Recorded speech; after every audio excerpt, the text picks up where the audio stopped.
Bapak dan Ibu guru hebat, kami dari calon guru penggerak Angkatan 9 Kabupaten Sumba Barat, Provinsi Nusa Tenggara Timur.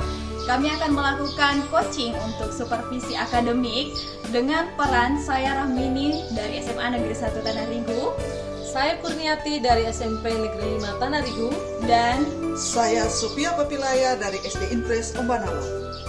Bapak dan Ibu guru hebat, saksikan supervisi akademik yang kami lakukan dengan melakukan metode coaching. Selamat menyaksikan. Ya, baik. Selamat sore Bu Kurnia. Selamat sore Bu Rahmini. Wah, hari ini sepertinya terlihat cerah sekali Bu Kurnia ya. Terima kasih Ibu.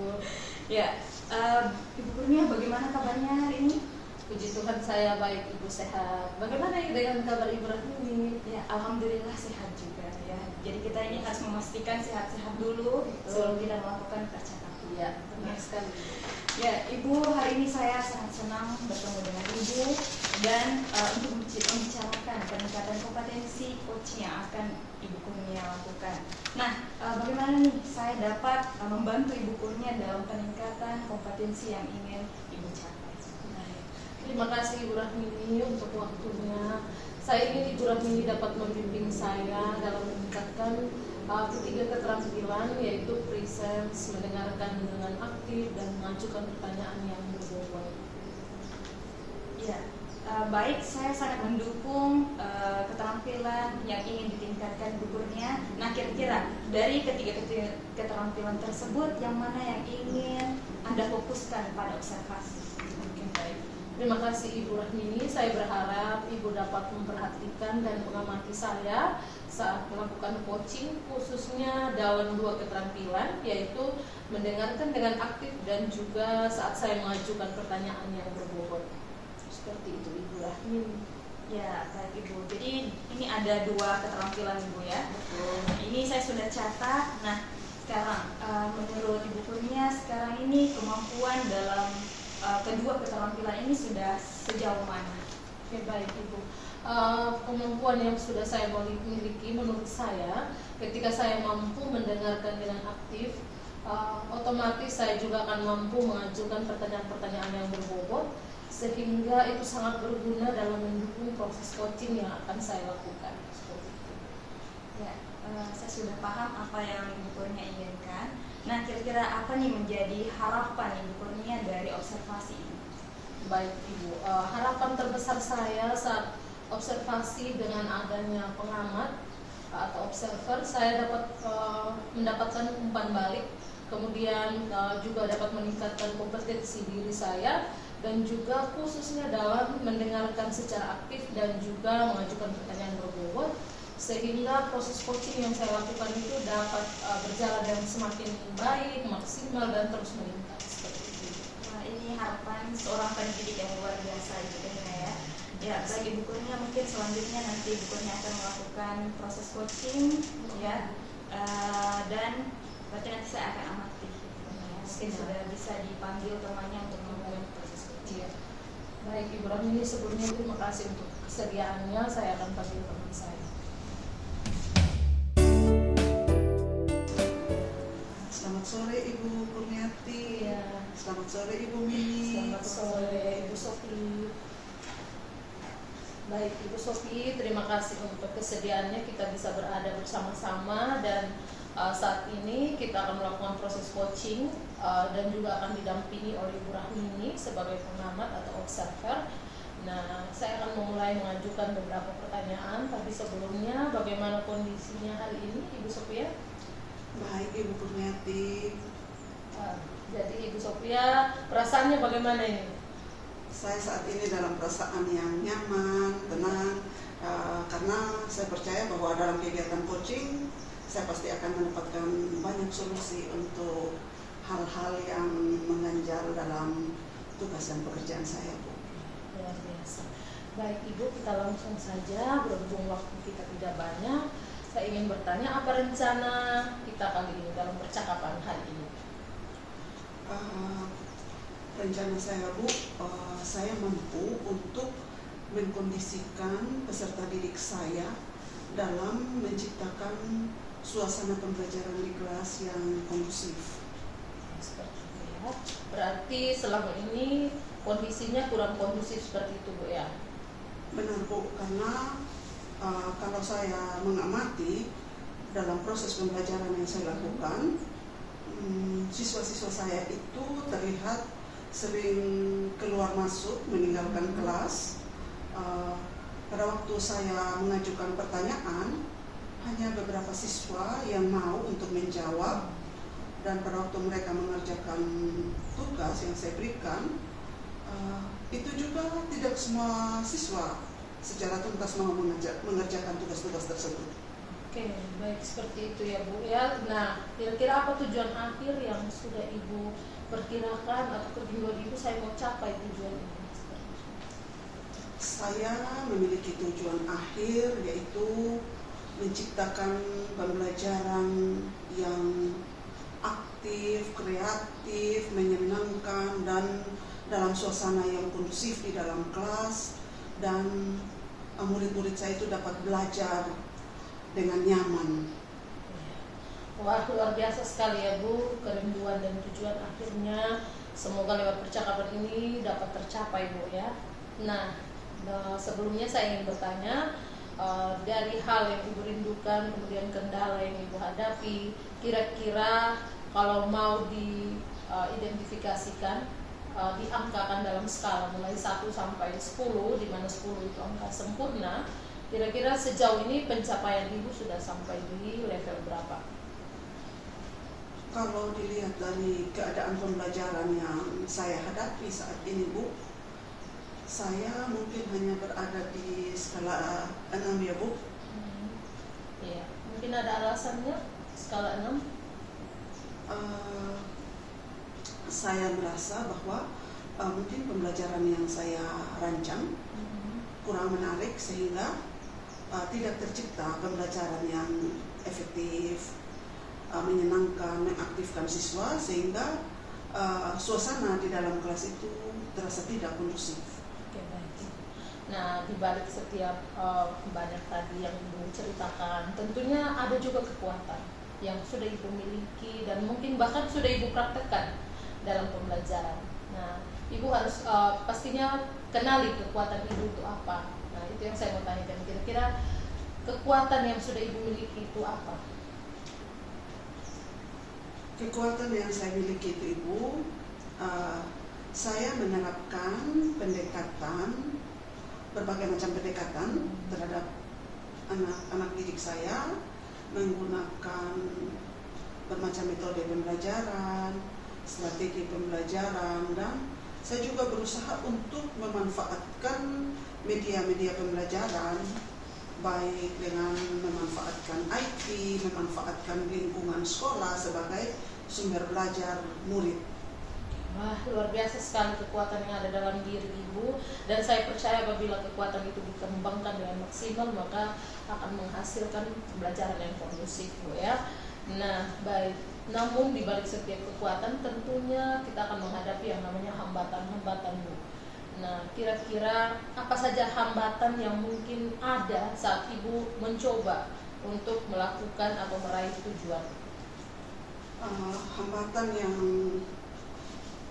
saya temui pada waktu saya melaksanakan kegiatan pembelajaran di kelas, yang pertama itu kurangnya waktu pembelajaran saya, sehingga waktu itu terasa sangat tidak cukup pada waktu saya harus menayangkan berbagai alat peraga saya dengan menggunakan multimedia. Di situ pada waktu saya menayangkan banyak siswa yang tertarik, tetapi akan memakan waktu yang banyak Bu pada waktu saya menayangkan itu. Misalnya sebenarnya durasi waktunya pada waktu saya penayangan itu sebenarnya hanya 15 menit. Tapi karena siswa itu suka untuk melihat itu tayangan saya, itu kadang-kadang memakan waktunya sampai 30 menit, dan akhirnya saya jadi keteteran dalam membagi waktu. Berarti waktunya yang terbatas seperti itu ya Bu ya. Ya. Nah, oke, baik Ibu, saya akan bertanya lagi.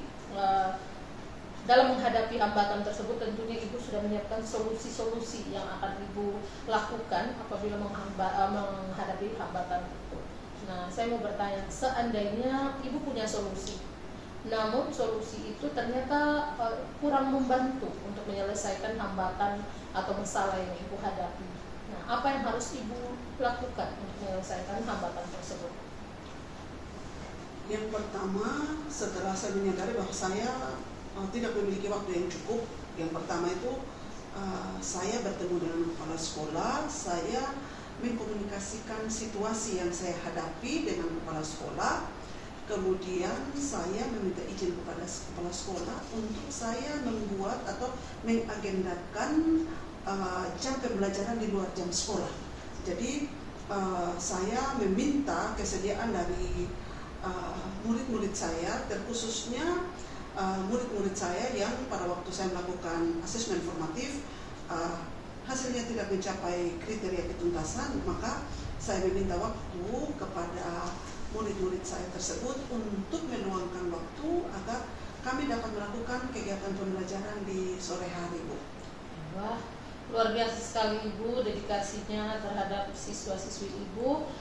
Saya percaya apabila sebuah solusi itu terencana dengan baik, pasti realisasinya akan lebih maksimal. Nah, saya mau tahu dulu kira-kira rencana utama Ibu apa dalam mau menerapkan tujuan yang Ibu sudah sampaikan tadi. Rencana saya, Bu, yang pertama itu saya melakukan asesmen diagnostik kognitif dan non-kognitif sehingga saya mampu mengelompokkan siswa-siswa saya berdasarkan kemampuan kognitif mereka dan sesuai dengan gaya belajar mereka. Kemudian saya juga mempersiapkan perangkat dan media pembelajaran yang variatif. Selanjutnya saya meminta kesediaan rekan sejawat saya untuk membantu memberikan umpan balik kepada saya dan membantu saya dalam mengontrol siswa-siswa saya dalam kegiatan pembelajaran. Wah, luar biasa, berarti perencanaannya yang Ibu sudah sampaikan itu cukup matang ya, tinggal diterapkan. Oke, Ibu, baik.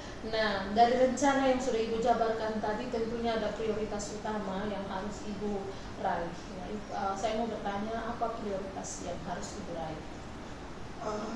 Prioritas saya utama itu adalah terciptanya suasana pembelajaran yang kondusif, karena menurut saya pada waktu suasana pembelajarannya kondusif, maka ada keterlibatan siswa secara aktif dan otomatis tujuan pembelajaran yang ingin kita capai pada saat itu pasti akan tercapai, Bu. Luar biasa Ibu. Nah, untuk ukurannya, Bu, ukuran keberhasilan, kalau mau diskalakan lagi menurut Ibu katakan bahwa rencana Ibu ini berhasil apabila berada pada skala yang keberapa? Saya berusaha, Bu, untuk tingkat keberhasilan saya terhadap rencana aksi saya itu ada pada skala ke-8. 10 belum, Bu? Belum bisa, Bu, karena itu memang terlalu sempurna dan membutuhkan usaha, kerja keras dan dedikasi yang luar biasa. Ya, semua anak Ibu sudah luar biasa ya, nyaris kalau saya katakan itu sudah mendekati sempurna, Bu ya. Nah, tentunya dalam mencapai sebuah keberhasilan atau menerapkan sebuah rencana hingga berhasil, kita tidak terlepas dari yang namanya gangguan-gangguan. Nah, saya percaya Ibu juga pasti sudah memikirkan apa yang harus Ibu lakukan untuk mencegah atau mengantisipasi seandainya dalam pelaksanaan rencana Ibu itu ada gangguan-gangguan. Saya mengantisipasinya dengan meminta rekan guru dalam jenjang kelas yang sama untuk menjadi tutor sebaya saya, sehingga jika terjadi hal-hal yang diinginkan, yang tidak diinginkan, teman saya itu bisa membantu saya sebagai tutor sebaya. Kemudian saya juga memaksimalkan pemanfaatan rubrik penilaian sikap dan keterampilan, serta saya selalu mengingatkan kepada anak didik saya tentang keyakinan kelas yang sudah kami buat bersama, Bu. Luar biasa Ibu ya, berarti sudah komplit atau sudah lengkap dalam juga Ibu bagaimana harus menyikapi gangguan yang ada. Saya rasa itu sudah sangat luar biasa. Nah, kemudian kira-kira apa yang menjadi komitmen Ibu setelah kita melakukan percakapan hari ini? Yang menjadi komitmen saya itu, Bu, yang pertama saya ingin menerapkan metode pembelajaran yang kooperatif dan interaktif di dalam kelas. Saya mampu menggunakan media pembelajaran yang bervariatif. Saya mampu juga memanfaatkan dan mengkondisikan lingkungan belajar yang tersedia di sekolah, baik itu lingkungan sekolah, perpustakaan, lapangan, dan ruangan-ruangan lain yang dapat membantu siswa-siswa saya dapat belajar dengan nyaman. Luar biasa, Bu, ya, berarti memanfaatkan segala yang ada di sekolah untuk mencapai kondisi yang paling maksimal. Ya, luar biasa Ibu Sofia. Kira-kira kapan Ibu rencana ini akan Ibu kerjakan? Saya berencana, Bu, dalam minggu kedua dalam bulan berjalan saya akan mengeksekusi rencana saya tersebut. Bagus sekali, berarti tanpa menunda waktu Ibu sudah harus siap, ya. Luar biasa untuk merencanakan melakukan rencana Ibu. Nah, tentunya saat Ibu melakukan rencana ada pihak-pihak tertentu yang harus Ibu hubungi, yang harus Ibu temui. Nah, kira-kira siapa yang Ibu mau libatkan? Dalam kegiatan aksi saya itu pihak yang akan terlibat dan harus saya hubungi itu adalah rekan sejawat saya yang dalam jenjang kelas yang sama, Bu. Seperti itu, ya, Bu. Nah, apa langkah yang Ibu ambil untuk memastikan bahwa tindakan ini atau rencana ini harus atau dapat berjalan dengan baik? Baik, saya mempersiapkan seluruh rencana aksi saya itu dengan matang, dengan menyiapkan alat dan bahan yang saya perlukan dalam kegiatan pembelajaran saya, dan tahapan-tahapan yang saya lakukan itu dapat terukur dengan baik, yang saya harapkan agar rekan sejawat saya dapat memberikan saya umpan balik untuk saya dapat mengetahui kelebihan dan kekurangan yang saya lakukan dalam proses pembelajaran yang saya rancang. Wah, luar biasa Ibu. Jadi belajar itu sepanjang hayat, benar seperti ini dikatakan, ya.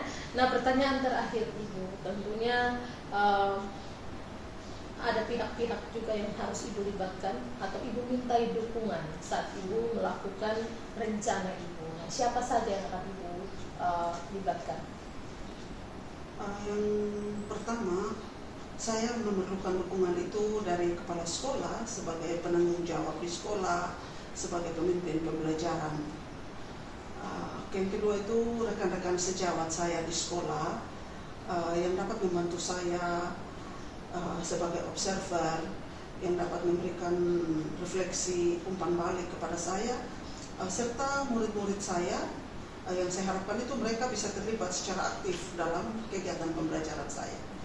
Luar biasa, ya, Ibu Sofia. Selamat melaksanakan rencananya, Bu. Saya rasa percakapan kita memang cukup singkat, tapi akhirnya Ibu Sofia mendapatkan solusi dari diri sendiri, dan ya, semoga apa yang menjadi rencana Ibu bisa dapat tercipta dengan baik, khususnya terciptanya pembelajaran yang kondusif. Terima kasih banyak Ibu Kurniati. Saya senang sekali mendapat coaching dari Ibu sehingga saya merasa dikuatkan dengan persoalan selama ini saya merasa ganjaran-ganjaran dalam diri saya bisa bebas saat ini, dan saya mendapatkan dukungan dari Ibu. Terima kasih banyak, Bu. Ya, sama-sama Ibu Sofia. Selamat siang. Selamat siang, Ibu. Ya, selamat sore Ibu Kurnia. Selamat sore Ibu Rahmi. Wah, ini tadi sudah melaksanakan proses coaching, ya. Terus kali ini perasaannya bagaimana nih Bu Kurnia sudah melaksanakan coaching? Iya, tentunya pertama saya sangat merasa senang karena saat melakukan coaching tentunya saya dapat menolong coaching sehingga dia dapat menemukan sendiri solusi dari dalam dirinya, dan tentunya saya bisa melihat bahwa oh, ternyata proses coaching ini saya bisa kategorikan berhasil seperti itu. Ya, luar biasa.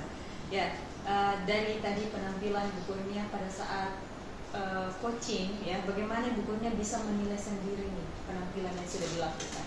Baik Ibu, saya rasa apa yang saya sudah lakukan itu sudah berjalan dengan baik, terutama saat melakukan coaching. Saya sudah melakukannya dengan alur tinta, baik itu mulai dari tujuan hingga pada nanti terakhir di tanggung jawab. Saya rasa itu sudah terlaksana dengan baik, dan juga kompetensi yang saya ingin kembangkan, saya rasa itu sudah terlihat, baik itu dalam hal bagaimana saya mendengarkan dengan aktif dan juga dalam hal saya menyampaikan pertanyaan-pertanyaan yang berbobot. Berarti gurunya sudah merasa bahwa sudah bisa ya, Iya. dari 2 kompetensi yang sudah ingin dikembangkan tadi. Kurang lebih demikian Bu. Ya, gurunya boleh saya menyampaikan pendapat saya dari hasil pengamatan tadi? Sangat boleh Ibu Rahmini, Ya, silakan. oke.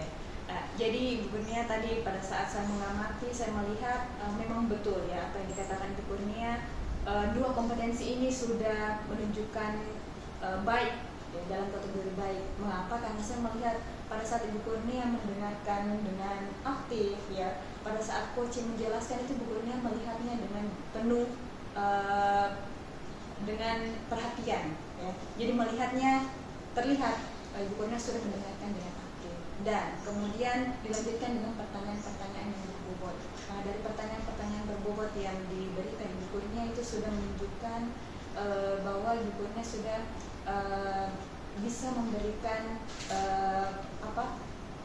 pertanyaan yang menggali ide-ide dari coaching seperti itu. Jadi saya rasa ini sudah betul-betul peningkatan yang luar biasa seperti itu ya. Nah, saya kembali tanyakan Ibu Kurnia. Jadi bagaimana nih pendapat Ibu Kurnia setelah mendengar hasil pengamatan saya? Tentunya saya sangat berterima kasih Ibu Rahmini dengan kehadiran Ibu. Saya juga bisa memahami sejauh mana saya menguasai kompetensi diri saya. Kemudian saya juga semakin dikuatkan untuk dapat terus mungkin melaksanakan coaching ini dengan rekan-rekan guru saya yang lain seperti itu, karena lewat Ibu mengamati saya bisa mengetahui sejauh mana kemampuan saya seperti itu. Luar biasa ya.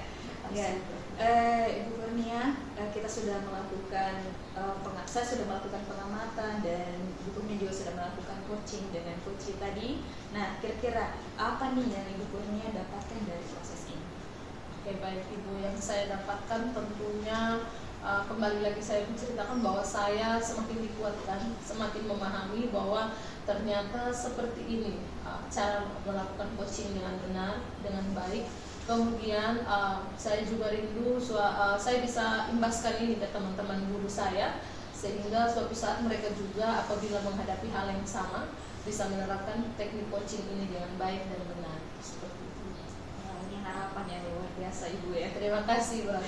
Ya, saya rasa untuk kesempatan kita hari ini sudah cukup, dan kita sudah mendapat umpan balik dari hasil coaching yang dilakukan, dan semoga ini bisa bermanfaat untuk Ibu Kurnia, terlebih untuk saya.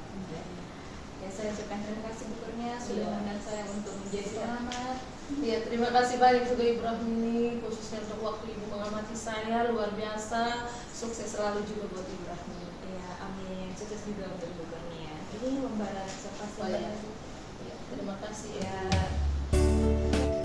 Ya, Bapak dan Ibu guru hebat, itulah tadi proses coaching untuk supervisi akademik yang kami lakukan. Semoga bermanfaat dan terima kasih.